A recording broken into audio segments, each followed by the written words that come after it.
two-faced promises to Ukraine. Greetings on Valentine's Day. Today's meal includes: the Ukrainian ambassador to the United States received a promise from President Biden last week that America is united in our support for your country. We will support you for however long it takes.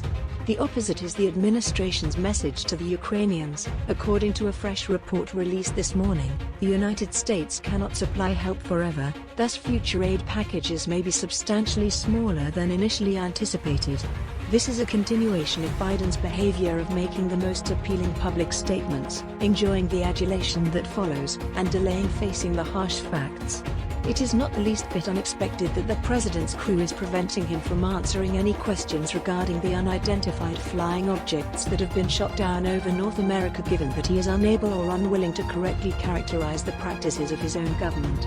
The idea that the president doesn't genuinely speak for his administration and that what he says at any particular time may or may not be consistent with the official U.S. government viewpoint has become widely accepted throughout the nation and the world. Speaking to Oksana Markarova, the Ukrainian ambassador to the United States, during his State of the Union address last week, President Biden said, "Ambassador, America is united in its support for your country. We will support you for however long it takes." The Biden administration is reportedly communicating the exact opposite to the Ukrainian government behind closed doors, according to this morning's Washington Post report. Biden officials claim that recent aid packages from Congress and America's allies constitute Kyiv's best chance to significantly alter the path of the war, despite pledges to support Ukraine as long as it takes. The Republican-controlled House is home to many conservatives who have promised to withdraw their support, and it is still unknown how long Europe will be willing to finance the war effort. One senior administration official said of Ukraine's leaders, "We will continue to attempt to impress upon them that we can't do anything and everything forever." The individual noted that it was the administration's quite strong belief that it would be challenging to continue receiving the same level of security and financial support from Congress while requesting anonymity to discuss delicate diplomatic affairs. The official said, "As long as it takes" refers to the degree of confrontation. It is unrelated to the volume of support. When the entire world was watching a week ago, Biden's vow was "as long as it takes." The message is we can't accomplish anything and everything forever now, but much more subtly. There has definitely been a shift, Elbridge Colby notes. Biden's use of the phrase "as long as it takes" to define American strategy toward Ukraine was not unique to the State of the Union address.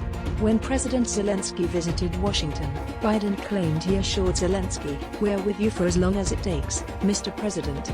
White House Press Secretary Karine Jean-Pierre, National Security Advisor Jake Sullivan, Vice President Joe Biden, and other administration officials have all used the phrase "as long as it takes" or variations of it to describe the U.S. stance toward Ukraine.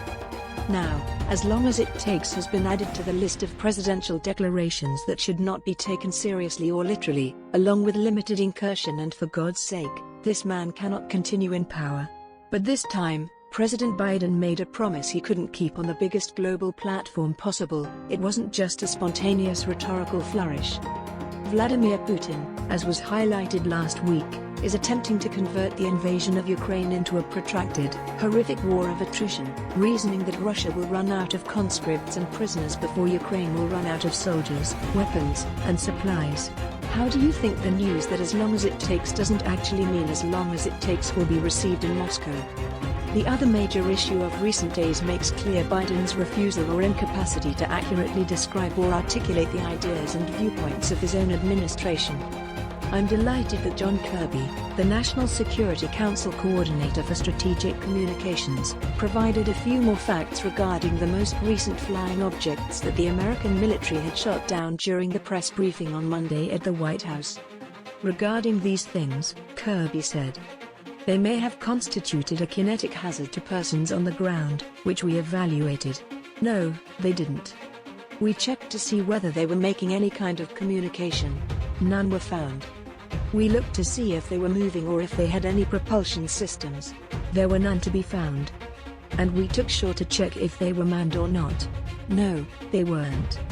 However, we did determine that they did represent a threat to commercial aviation traffic and that their altitudes were significantly lower than the Chinese high-altitude balloon." And even while we have no particular reason to believe that they were conducting any kind of surveillance, we couldn't completely rule it out. According to a Pentagon memo sent to lawmakers on Monday, CNN has learned a few more details about the unidentified flying object that was shot down in Canadian airspace on Saturday. The memo states that the object appeared significant and sensitive issue like ongoing Chinese espionage activities. But I'm sure the president will look for answers as long as it takes when it comes to these incursions and potential weaknesses in our capacity to defend our airspace. That's today's latest news. Don't forget to subscribe, like, and comment so that this channel can continue to exist. Thank you for listening to the end and I hope it's useful. Significant and sensitive issue like ongoing Chinese espionage activities. But I'm sure the president will look for answers as long as it takes when it comes to these incursions and potential weaknesses in our capacity to defend our airspace. That's today's latest news. Don't forget to subscribe, like, and comment so that this channel can continue to exist. Thank you for listening to the end and I hope it's useful.